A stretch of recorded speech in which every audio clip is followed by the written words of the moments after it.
This is The Corner Series, a McGuireWoods series exploring business and legal issues prevalent in today's private equity industry. Tune in with McGuireWoods partner Geoff Cockrell as he and specialists share real-world insight to help enhance your knowledge. Thank you for joining another episode of The Corner Series. I'm your host, Geoff Cockrell, a partner at McGuireWoods. Here at The Corner Series, we try to bring together deal makers and thought leaders at the intersection of healthcare and private equity. Today, we're going to have a super interesting discussion that's a little different from ones we've had before. Today, we're going to be exploring the investment opportunities and landscape in psychedelics and other controlled substances. Today, we're joined by Matt Brockmeier. Matt is the co-founder and chief legal officer at Entheogyn, and also by Rebecca Nicholson, foundation director and wellness advisor to Prime Quadrant. If you two could introduce yourselves, Matt, start with you, and then we'll jump into some discussion. Yeah, sure. Thanks, Geoff. And the company is called Entheogyn. It's a reference to a term coined by an ethnobotanist named Jonathan Ott, who recently passed away. And the term is kind of a reference to the relationship building qualities of some of the substances that I'm involved in working with in Colorado. So Entheogyn is the company in Colorado, also of counsel at a boutique law firm called Antithesis. I have 4 amazing coworkers. We focus on the intersection of healthcare, alternative wellness, and regulated substances. So cannabis, psilocybin mushrooms, research chemicals, ketamine, you name it, and all of the practices and modalities and businesses and investment opportunities around those substances. And I'm also on the board of directors of the Psychedelic Bar Association, which is a trade association or a nonprofit focused on the lawyers in this space, because we think we have a unique role to play in this industry, given that we're taking substances from kind of illegal to legal and all the gray area in between. I'm sitting here today outside of Boulder, Colorado. I'm actually living in Boulder and in Medellin, Colombia these days. So doing the kind of digital nomad thing for a little bit, and happy to be on the podcast today. I'm really excited to get into some of these topics. And Rebecca, maybe give a little of your background as well. Sure. Thank you. Great to be here with you guys. So I started in the psychedelic industry back in 2020 when psychedelics became very exciting around the world. And we started an impact fund. We were focused on supporting immersive wellness, indigenous wisdom, philanthropy, and international psychedelic retreat centers. So we're really focused on supporting the healers and the light warriors, but also the business format. So how do we combine these two really sticky worlds and do it harmoniously? And since then, I've been advising, consulting different health and wellness and psychedelic companies around the world, advising investors, and also supporting the healers. And now working with Prime Quadrant, which is a multifamily office, and running their foundation and creating different wellness initiatives for clients, but also really creating that cyclical opportunity of healing. So yeah, and really focused on all the modalities, really. So, with the fund, we're focused on natural plant biomass mostly, but also all the modalities that will support the full human experience. Maybe let's start on the legal side. Matt, we heard a little bit about kind of gray areas and evolving landscape. How would you describe the legal environment, both from a federal U.S. and state U.S. Perspective? I know there can be some incongruities there, but how would you describe the legal landscape? Yeah, and if you could see, I have a notepad next to me, and the words at the top are state versus federal, because this is just always kind of really where the rubber meets the road. So, yeah, we have this interesting tension in the U.S. between state and federal drug laws. We saw it in cannabis starting in 1996 with California legalizing medical cannabis.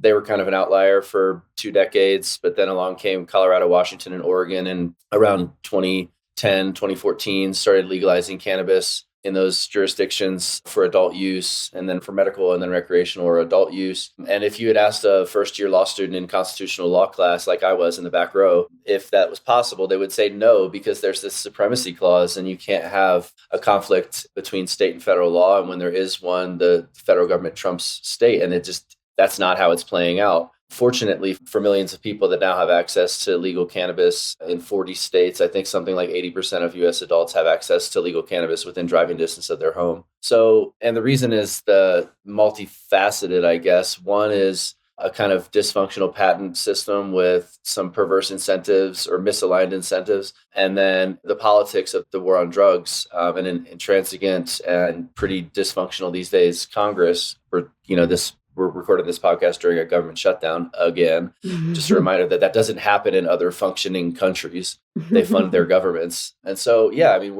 so all that is the background or the context for, I guess, a lot of probably what Rebecca and I will end up talking about, because it seems like she's focused on jurisdictions internationally and potentially now in the US where things are legal, like across the board, drug development. I don't want to put words in your mouth, but at my understanding, there's drug development at the federal level and opportunities to invest in or build businesses in a few jurisdictions. And then there's everywhere else, like in Colorado and Oregon and now New Mexico, where there's some version of legal psychedelics or natural medicine, even though still not legal at the federal level. And so, yeah, that's the setup anyway. And my focus for the past few years has primarily been reforming the laws in states like Colorado and now Alaska. I just helped draft some legislation in Alaska called Natural Medicine Alaska to expand on what we did in Colorado, because I don't think that we can wait for the federal government to listen to science or popular opinion or logic when it comes to allowing people more access to these medicines than they have right now. So, Rebecca, for the uninitiated,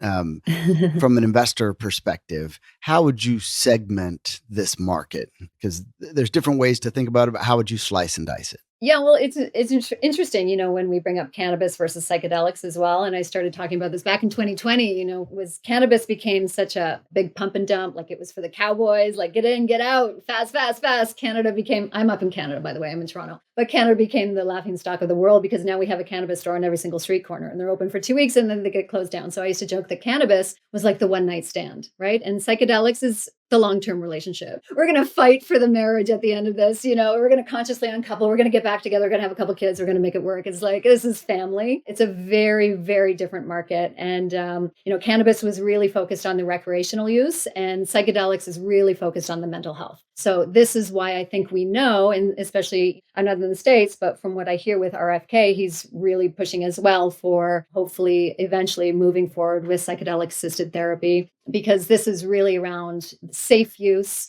but also how do we use these medicines in safe environments? How do we protect not only the journeyers, but how do we protect the facilitators? How do we actually make this accessible? Because it can be very, very expensive. So how do we make this maybe in group format? How does this look like in the future? So I think really there's also different buckets of natural plant biomass versus synthetic medicines. And I know there's a lot of companies right now who are moving forward in their, it's more of the second generational industry. It's kind of coming forward with Gilgamesh just got acquired by AbbVie for like $1.2 billion. And this is really for a new substance that they're developing called GM2505. But then there's also Beckley Psytech is, a 5-MeO nasal spray that's moving forward, but in a very slow way. So this is also, all of these medicines are really focused on major depressive disorder or substance use or alcohol dependency. So a lot of these substances that are being developed right now is all focused on neuroscience and pharmacology. So it is kind of,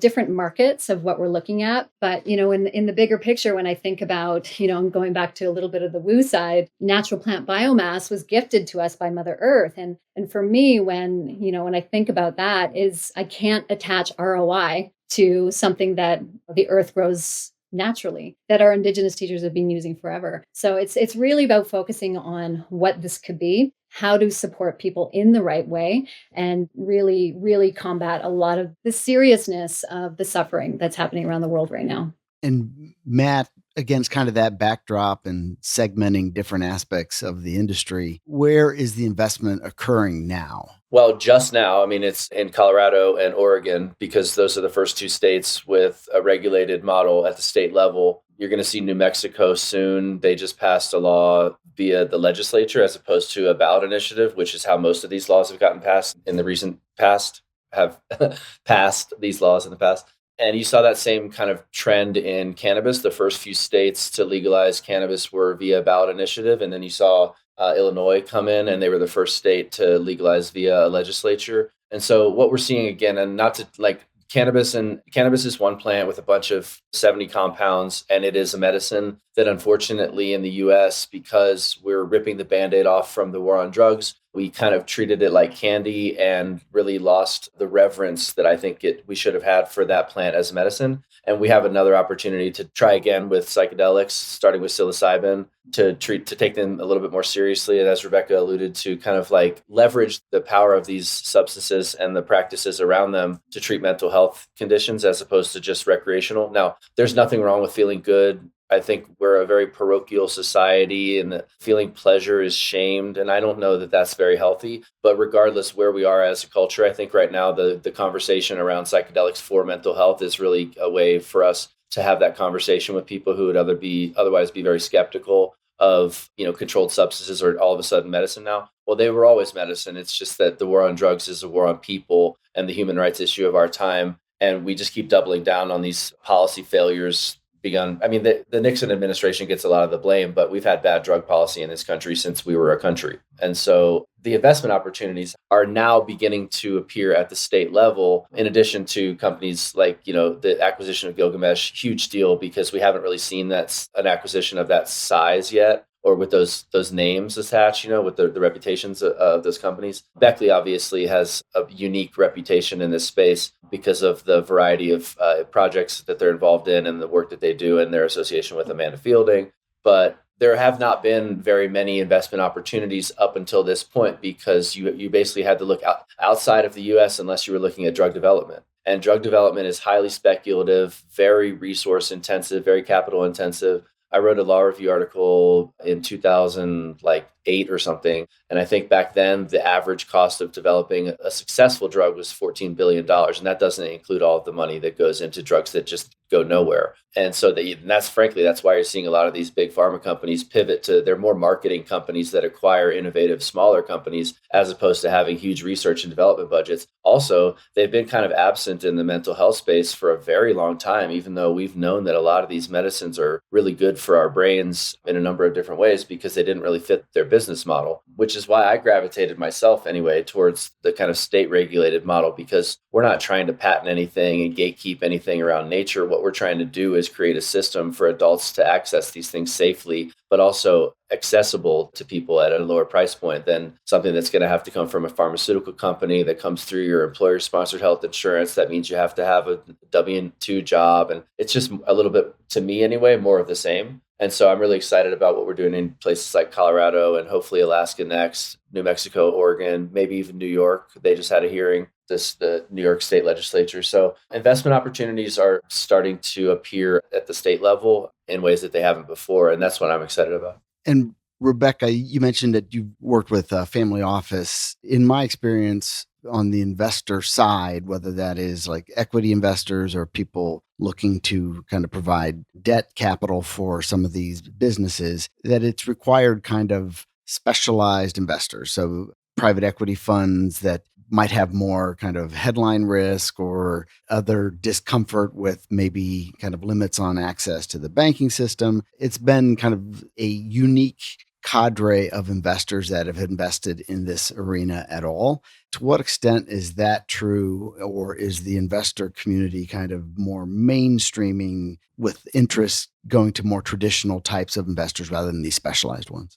Yeah, well, to be completely transparent, I'm not involved in the investment thesis at all with the family office. I'm running their foundation and their wellness initiatives, but I do support or advise other investors or VCs if they're looking for more information or if they have questions. I think, generally speaking in the psychedelic space and how it's being on a down swirl, but now it's kind of coming back up again, is education is the most important part of all of this. It still feels challenging to support the industry, I think, on the investment side, just because we don't know truly what the space is going to turn into. We don't know how it's going to be scaled or marketed or how, people are going to make their money back, because this is, generally speaking, that's what investors want to know. How are they going to make money on their money? So a lot of this, and this is why, I was running an impact investment fund, because we were really focused on creating real impact. And to do that, we have to really think about what the human fully needs. And it's not just about making money on your money. And sometimes we really need to think outside the box and work philanthropically and work with the really incredible people out there who are holding space for the people that really, really need it.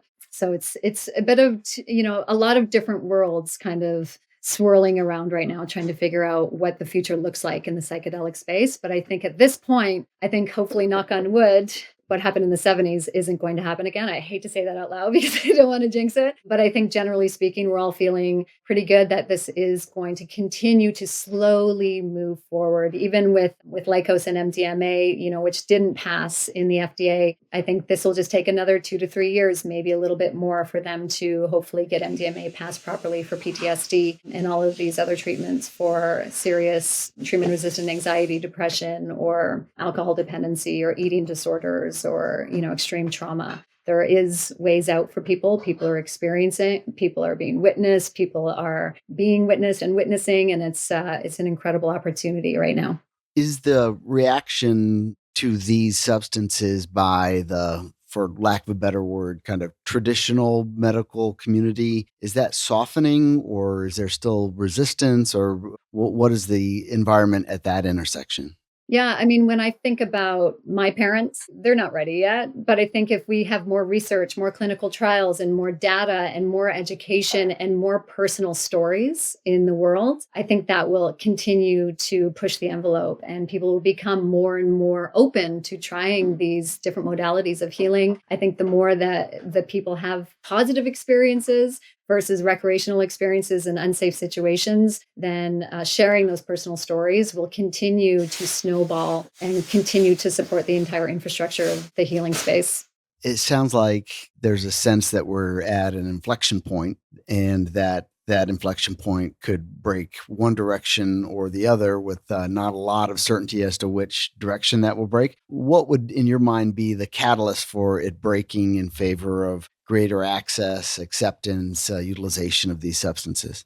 I don't think it's one thing. I think, you're seeing documentaries on Netflix and articles in major publications and Oprah talking about psychedelics on social media. And then you look at the science page of whatever newspaper, if you're still reading a newspaper or whatever, and you're seeing Rebecca rattled off a number of conditions and disorders: substance use disorder, alcohol use disorder, anxiety, PTSD, like you name it. And we have this litany of conditions that this menu of medicines or substances are good for, and we just don't know what. That's kind of where we are right now. Is like, where do we go from here? It seems like people in the government from both sides of the aisle are listening, because we've really run out of things that work, and the things that we thought worked, like SSRIs, actually, turns out we don't really know how they worked, and they don't work as well as we had hoped or have been led to believe by a for-profit. And, I understand that we all exist under this, economic system that none of us voted for or anything, but it doesn't seem to be the best way to allocate dollars in every area of our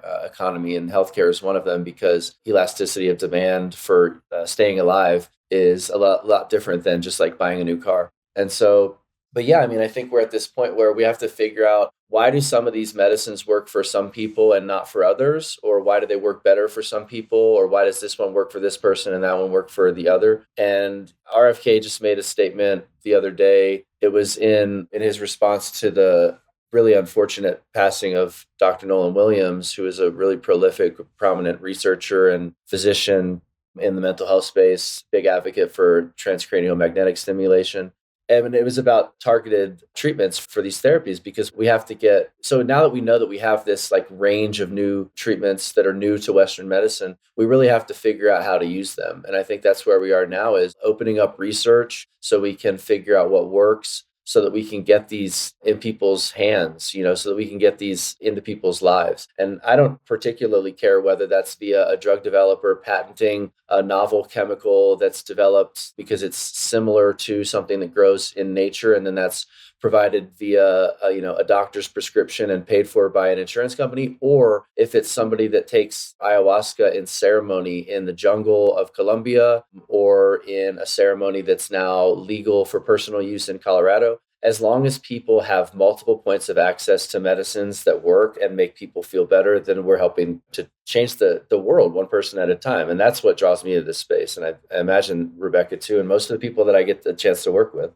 Rebecca, in a lot of kind of areas in healthcare investing where there's kind of sharper regulatory pressure of different forms, there's often a series of kind of sub-industries that pop up that are kind of ancillary to the core, but don't have quite the same regulatory pressure. It sounded like some of your work is involved in implementation of some of these substances, and not necessarily always the substance itself. Are you seeing kind of sub-industries popping up that are supporting this that maybe don't have quite the same pressure, or is that not how it works? I mean, if you're talking about different modalities around health and wellness, yeah, I mean, it's going wild. People just generally just want to feel better, whether it means, they're dealing with extreme mental health issues, or maybe they're just an executive that's really stressed out all the time and they're yelling at their kids. Where does that come from? So, we can think about IFS therapy, interfamily systems, which is incredible, very complementary to psychedelic work. Also, even just sauna cold plunge, creating community, having real connection with people. We've just kind of lost the plot on that. If you think about meditation,